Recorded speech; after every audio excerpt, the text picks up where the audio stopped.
क्या सिर्फ 4 लाइनें पढ़कर किसी के रोंगटे खड़े हो सकते हैं? बिल्कुल हो सकते हैं। आज हम एक ऐसी ही बेहद खौफनाक और छोटी सी कहानी का पूरा पोस्टमार्टम करने वाले हैं। इस माइक्रो फिक्शन को द शैडोज ऑफ सोरिक कहा जा सकता है। ये देखना सच में कमाल का है कि कैसे कोई लेखक सिर्फ गिने चुने शब्दों के इस्तेमाल से दिमाग में डर का एक पूरा जाल बुन देता है।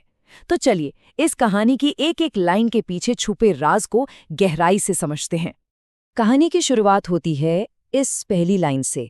उपेंद्र और शिवा रात में सौरिख की सुनसान गलियों में घूम रहे थे। यहाँ ध्यान देने वाली बात यह है कि कोई लंबी चौड़ी भूमिका नहीं बांधी गई है। ये अकेली लाइन तुरंत ही एक अंधकार से भरे बेचैन करने वाले माहौल में धकेल देती है। सीधे तौर पर एक ऐसी जगह लाकर खड़ा कर दिया गया है जहां सब कुछ अजीब और डरावना लग रहा है।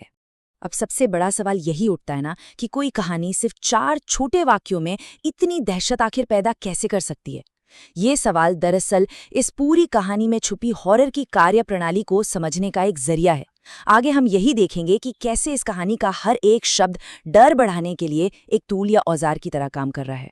तो चलिए सबसे पहले उस माहौल पर गौर करते हैं जो इन किरदारों के इर्द गिर्द बनाया गया है, जिसे हम अलगाव या आइसोलेशन कह सकते हैं।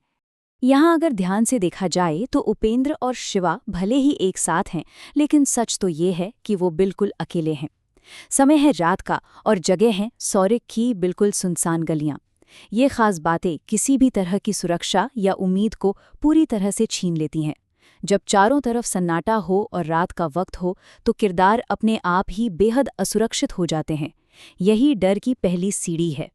अगर इस अलगाव या आइसोलेशन को थोड़ा और गहराई से समझें तो इसका मतलब ही यही है कि किसी भी आपसी मदद या सुरक्षा से शारीरिक रूप से पूरी तरह कट जाना। और इन सुनसान गलियों में उपेंद्र और शिवा की कमजोरी को बढ़ाने के लिए लेखक ने इसका बड़ी ही चतुराई से इस्तेमाल किया है। अगर कल्पना की जाए कि यही लोग दिन के उजाले में किसी भीड़-भाड़ वाले बाजार में होते तो आगे जो कुछ भी होने वाला है उसका जरा सा भी असर नहीं होता, है ना? माहौल तो बन गया। अब बारी आती है इस सन्नाटे को तोड़ने की, और वो भी एक ऐसी आवाज से जो किरदारों को अपने जाल में फंसा सके। और यहीं आती है कहानी की दूसरी लाइन। अचानक एक पुरानी हवेली से किसी के रोने की आवाज आई।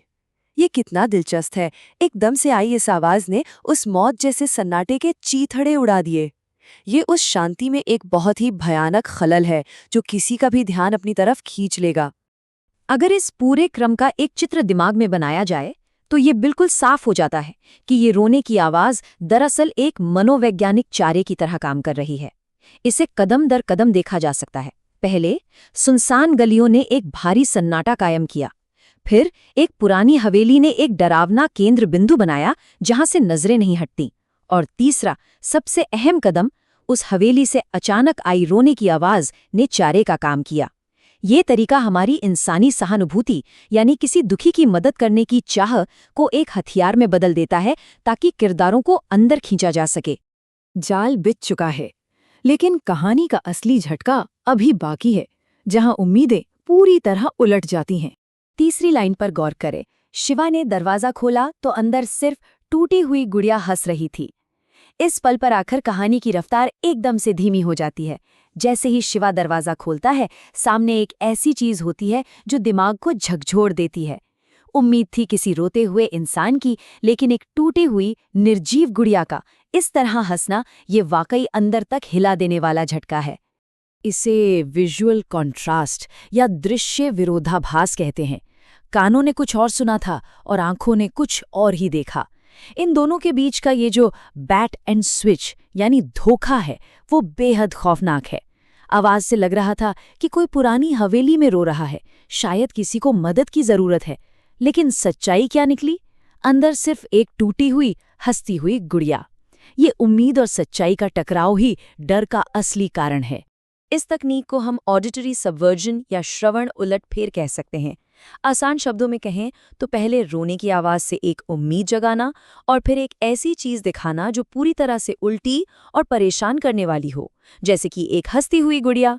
इसे समझने के बाद ये बिल्कुल शीशे की तरह साफ हो जाता है कि आखिर कहानी के इस मोड़ पर आकर एक बेजान गुड़िया इतना जबरदस्त और डरावना असर क्यों डालती है। अब इस सस्पेंस को अपने चरम पर पहुंचाने का वक्त आ गया है। जहां इस बिछाए गए जाल का आखिरी हिस्सा खुलता है। चौथी और आखिरी लाइन आती है, तभी पीछे से एक काला साया बोला, अब तुम दोनों यहां से जिंदा नहीं जाओगे। पीछे से इस काले साये का अचानक निकल आना उपेंद्र और शिवा के सफर का पूरी तरह से अंत कर देता है। इस आखिरी धमकी के बाद अब बचने की कोई गुंजाइश, कोई रास्ता नहीं बचा, सब खत्म। अगर थोड़ा पीछे हटकर इस पूरे क्रम को एक साथ देखा जाए तो समझ आता है कि ये जाल कितनी खूंखार क्षमता के साथ बुना गया था। पहले उन्हें सुनसान गलियों में अकेला किया गया, फिर हवेली से आती रोने की आवाज के जरिए उन्हें चारा डालकर अंदर बुलाया गया। उसके बाद उस हंसती हुई गुड़िया के जरिए उनका ध्यान भटकाया गया और उन्हें भ्रम में डाला गया, और आखिर में उस काले साये ने उन्हें हमेशा के लिए फंसा लिया। यह शिकार करने का अपने आप में एक बिल्कुल परफेक्ट और शातिर तरीका है। तो इस पूरे विश्लेषण को समेटते हुए चलिए इस माइक्रो हॉरर के ढांचे पर एक आखिरी और गहरी नज़र डालते हैं। इस कहानी के तनाव के ग्राफ को देखना बहुत हैरतअंगेज है, क्योंकि ये बेहद तेजी से ऊपर जाता है। चरण 1, सुनसान गलियों में भटकना। चरण 2, हवेली से उस रोने की आवाज को सुनना। चरण 3, दरवाजा खोलकर उस हंसती हुई गुड़िया का सामना करना। और आखिरी चरण, उस साये का धमकी देना। ये टाइमलाइन साफ दिखाती है कि कैसे एक पूरी हॉरर स्टोरी सिर्फ 4 अलग-अलग चरणों में अपने सबसे भयानक अंजाम तक पहुंच सकती है। कहानी की एक एक लाइन को जब इस तरह अलग अलग करके देखा जाता है तो पता चलता है कि हर शब्द अपने आप में कितना भारी वजन उठाए हुए है। सुनसान गलियों वाला शुरुआती हिस्सा एक सेटअप का काम करता है जो अलगाव की फीलिंग लेता है। हवेली में रोने की आवाज एक इंसाइटिंग इंसिडेंट या प्रेरक घटना है जो सहानुभूति और उत्सुकता पैदा करती है। टूटी हुई गुड़िया का हंसना कहानी का सबसे बड़ा ट्विस्ट है जो एक गहरा सदमा और भ्रम लाता है। और आखिर में काले साये की धमकी कहानी का क्लाइमैक्स है जो पूरी तरह से दहशत पैदा कर देता है। यहाँ एक भी शब्द बेकार नहीं लिखा गया है। इस खौफनाक विश्लेषण को खत्म करते हुए एक आखिरी सवाल दिमाग में गूंजता रह जाता है, आखिर सौरिख की उन सुनसान गलियों के अंधेरे में सचमुच और क्या-क्या छिपा है। ये छोटी सी कहानी इस बात का पुख्ता सबूत है कि सच्चा खौफ पैदा करने के लिए दर्जनों पन्नों की नहीं बल्कि सोच समझकर चुने गए सिर्फ कुछ सटीक शब्दों की ही जरूरत होती है।